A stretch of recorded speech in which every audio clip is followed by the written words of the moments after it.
BBC Hooniverse.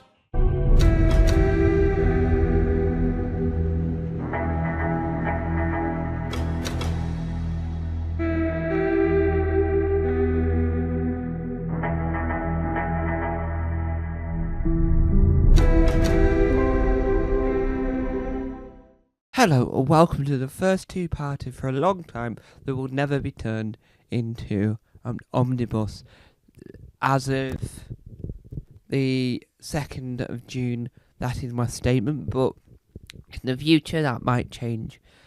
The reason why this video is a two-parter is purely because I feel that in the time I've got, which I haven't got a lot of time to record, I don't think I can tell my whole entire opinion on the Ncuti Gatwa era in one video, because there's a lot of ups and downs, and I think that the downs I want to talk about first, just so we get them out of the way.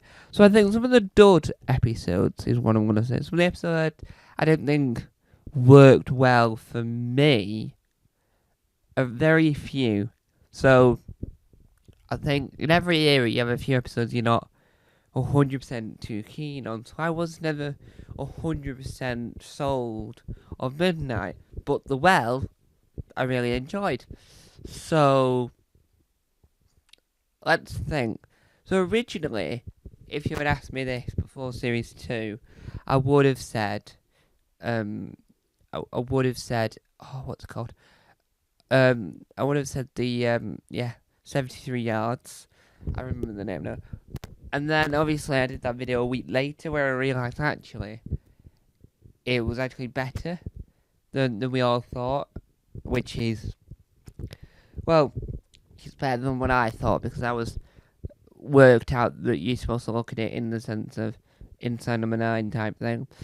I think the dud episode for me in the whole of his era, I have to say,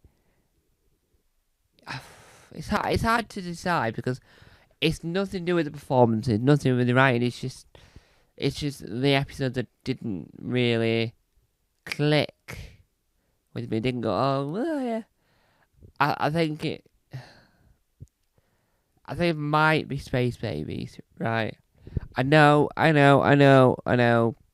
Poppy was in Space Babies, and it was all important and whatnot. But yes, I enjoyed Space Babies as a concept. I enjoyed it as an opening, but when you reflect on this whole era and you reflect on some of the worst parts of it, I do think Space Babies let it down. It's because it was a 2-episode premiere, and I think what let it down the most, in my opinion, was having Space Babies and Devil's Cord back to back, because Devil's Cord was the better episode, and I do think that they could have had her in Devil's. They could have had the Devil's Cord as the final episode. I think if you saved Sutek for the second series, if you could have had,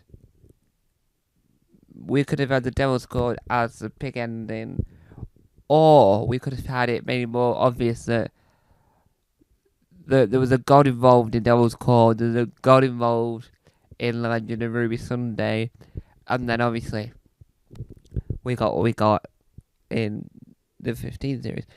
I am gutted that the era is over, because I feel that the show, the Doctors normally have, right, 3 series. In New Who, if you think about it, Jodie Whittaker had series has series 11, 12 and 13.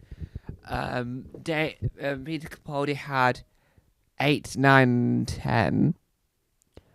David had 2, 3 and 4.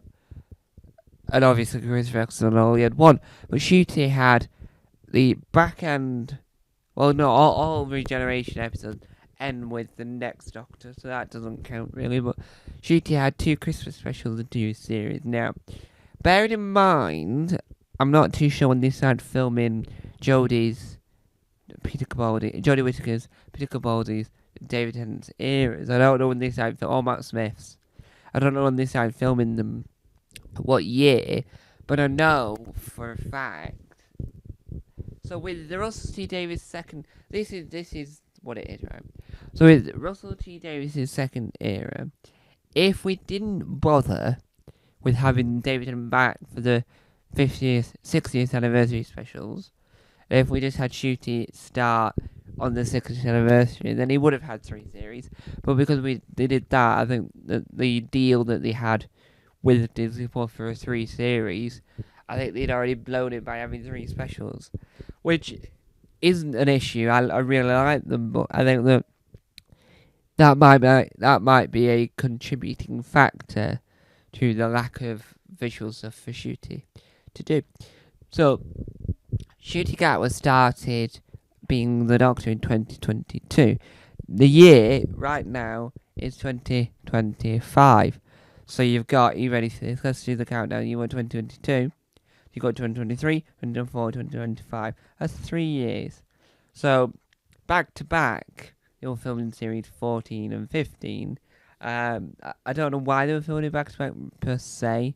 I think it's because the stories are so linked. They need to make sure they get them in the bag. And I think airing the Star Beast whilst they were filming the 15th series makes sense to why Ncuti wants to leave, because it's been the mandatory 3 years. It's been long enough from a filming point of view, but he didn't film enough at all, in my opinion. I do think that we could have had more from him. It's not Ncuti's fault as an actor, it's not the writer's fault, it's just the circumstances that occurred.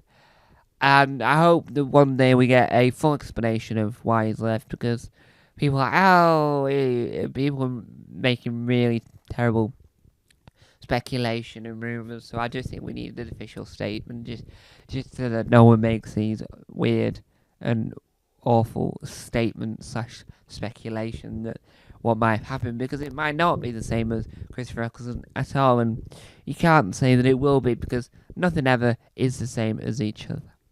And so, even though I thought the era was short, I really enjoyed it. Now, in part 2, we're going to talk about my favourite moments and some of the bits that I think that really worked really well for Ncuti's era, and what elements helped make Ncuti's era a lot more special and a lot more different to any other era in the Whoniverse so far. So that'll be coming up tomorrow in part 2. Thank you guys for watching. Bye bye.